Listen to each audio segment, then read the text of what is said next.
I feel like, oh my gosh, whatever my next move is, like, I want to take my virtual professional with me, because Yeah. I'll tell you, Daniel, it really has given me the leverage that I need to grow and expand.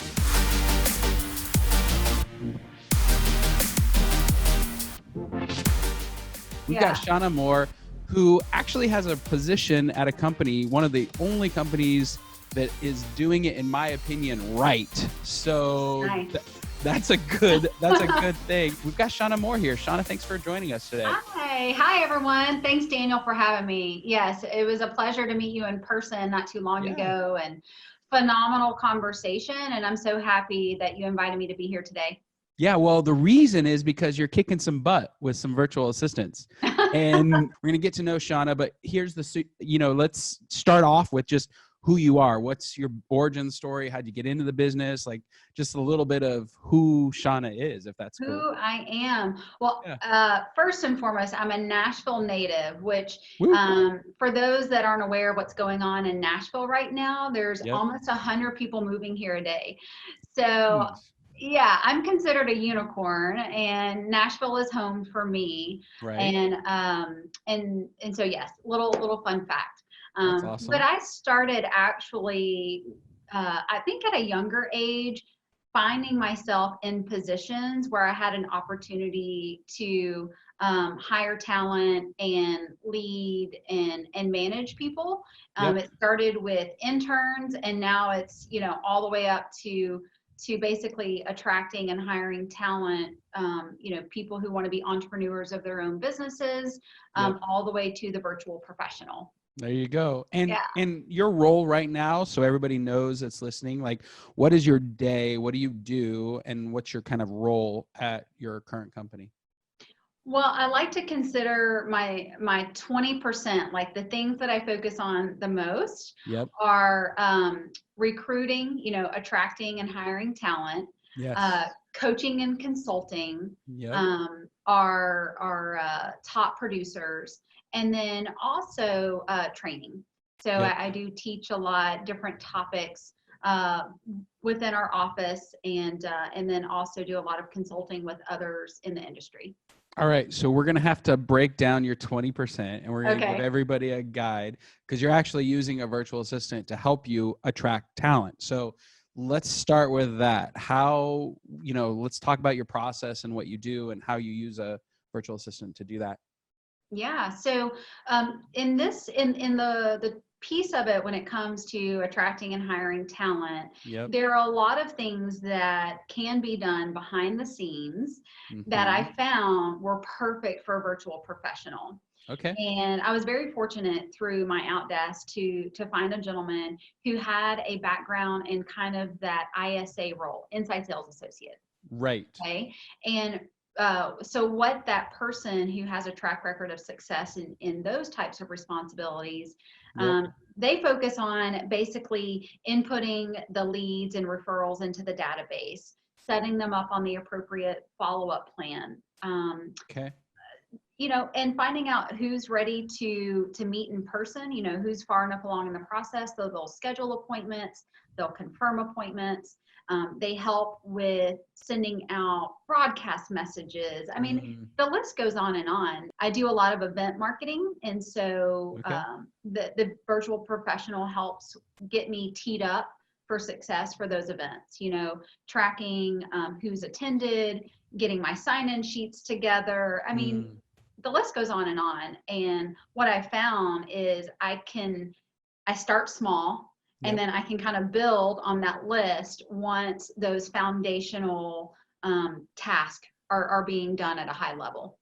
So, for the audience who is currently says, okay, we're going to break it down real quick. If you're in business right now, you're hunting two things. You're hunting business, right? New transactions or revenue, and you're also hunting talent. So those are the two things, right? And it really is. Yeah. So when you're thinking about hunting talent, I mean, are your virtual assistants, are they having conversations and dialogue with potential talent? And if so, what does that typically look like? Well, I think a lot of it comes down to for me, you know, I wanted to make sure there wasn't going to be any language barriers Yep. or anything of that nature. And so that Sure. was one thing that I look for, of course, when you're hiring for certain roles. Yep. And that could lead into a situation where you're allowing them to talk to the potential candidate. Yep. So with the virtual professional that I'm using now, there are not language barriers there. So I just gave him the scripts that I'm using, you Right. know, and why not? So he's using those same scripts to be able to call people. Not necessarily, he's not doing any of the cold calling right now. Right. But, you know, definitely talking to those warm leads, the people who've either raised their hand or they referred to us by someone else, and being able to uncover, okay, is this a person that either I or someone else on our talent task force should be meeting with, or does this just require a phone call at this point based on where this lead is in the process? Or based on the conversation, is this really someone we want to move through the process? So you mentioned that they were using the same scripts that you are. So I want to make sure everybody who's listening has an idea about what that looks like. So you've been doing it a long time, and you obviously had to train your virtual professional up, right? Like there had to be and you mentioned that there was no language barrier. So I wanted you to dive deep in all those things, like no language barrier, plus you had to get them up to speed. So what does that look like in your world? Well, and here's, I think, a something that maybe others aren't taking into consideration when they're hiring a virtual professional. Yeah. And basically that is, you've got to treat them just like you would a part-time or full-time employee that's sitting next to you in your office. Right. How do you do that though? I mean, yeah. Well, it starts with time blocking, you know, and what I did is in that first week, definitely the first week, and it depends on obviously how much you're having that person do, but so I time blocked the first week that my virtual professional was going to be on the job to make sure that I had time to train them. And so we use the technology like we're using right now, you know, video conferencing and sharing of screens, and just made sure that I'm taking the time to set this person up for success. Right. And basically it starts with, I'm doing it, right? Yep. And they're watching, they're shadowing, they're getting a chance to ask the questions.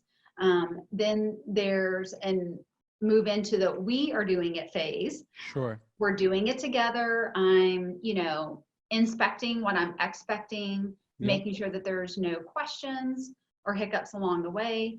And then eventually we take those training wheels completely off and they are doing it. Right. And so, what's that like when, I mean, because there's a let go of like control, right? You like, oh my goodness, I'm going to let them do this now. And this is part of my requirement or my responsibility. So what happened for you your first time having a virtual assistant take, you know, when you let the training wheels off? Well, I'll say I did have a miss. So the first time I hired for this particular role in which we're talking about, I wasn't quite sure what the job description needed to include. Yep. And I made it pretty broad and just kind of, you know, let's throw it out there and see what sticks. You did the kitchen soup method where you like throw it everything, let's throw it up against the wall and see what sticks. So so you know, I through that process and what I've learned over time is, you know, slow to hire, quick to fire. Sure. You know, take your time, make sure you feel really good about the candidate. And then, but if the same mistakes are occurring over and over, you know, if other issues are popping up, let's not be afraid to cut ties. It's just not the right person for the right role, you know? So my first time I kind of missed, but so I knew what to really look for the second time around. And I was able to get a lot more specific on the job description. Cool. So clarity is key. And then when it came to, yes, that process of letting go, because that is so hard for most people, it came down to, again, inspecting what you expect. So think of it like, high accountability at first. Yep. And as they start proving themselves with those key tasks, then you start letting the reins, loosen up a little bit. Yep. And then start moving into a lower level of accountability, to where now I check in with my virtual professional. Every Monday we have a Nice. video conference call, and we talk about, what's the priority for this week. We look at our schedules. They know when I'm going to be in or out of the office. Yep. And we kind of map out what our game plan is. For the week. And yeah, for the week. Oh, that's interesting. And Yeah. in those meetings, you're likely saying we're on track or off track, or what do we need to, what barriers are you having, or what does that meeting look like? So we do talk about goals. I'm a very goal-oriented person, and No. oh, No way. well, I mean, yeah. Who would have thought, right? Right. So very, very goal driven. So we talk about, okay, where are we on track to hit our goals for, whether it's this week, this month, the year, how are we pacing? And then what are the opportunities, what can we do to stay on track to hit those goals? What are we not thinking of? What have we not yet, completed or tried? Right. So that's part of the conversation. Another piece of the conversation is, again, talking about scheduling. Mm-hmm. I'm out of the office quite a bit, or I'm training and consulting with people, and so just kind of looking at the schedule, and it's not always like, hey, what can you do to support me? It's also, what can I do to support you? Yeah.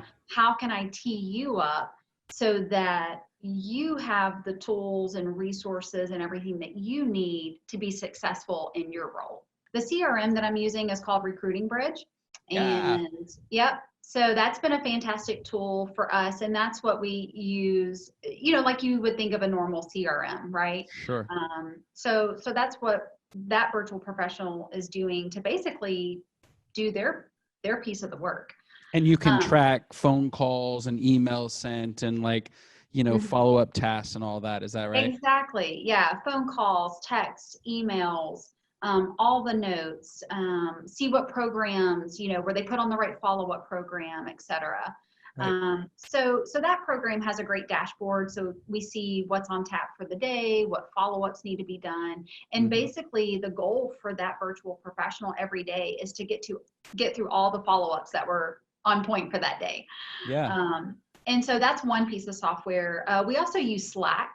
So Slack is a great internal communication tool that you can use with your team, or just you and that one person. So we have we use Slack for some internal communication, where it gets it out of email and into some different channels. So it's not cluttering up the inbox. Does the whole office, because you have a pretty large team that you work with, including some virtual professionals, does the whole office on Slack? Not currently. There are a few key members who are on Slack, and it's definitely the program. Now, I will say, prior to the role that I'm in now, when I was also managing another large team, that office did use Slack. So that's when I was first introduced to it. So you just like it and you use it? I like it. I use it. I think it's a great internal communication tool. Yep. And we found ways to utilize it for certain message points. I got it. And in there, like, you might be texting with your virtual professional, and you might use, like, we're right now on a Zoom call, so you might use that to do face-to-face conversation, right? Well, what I use is Google Hangouts, right. Because we are also chatting throughout the day through Google Hangouts, and that's more for, quick messages, maybe things that are more urgent, things that, either my virtual professional or I need to be aware of in the moment. Yep. And versus Slack is something that we can check, morning, midday, and at the end of the day for just some of the things that we know we need to keep up with throughout the week.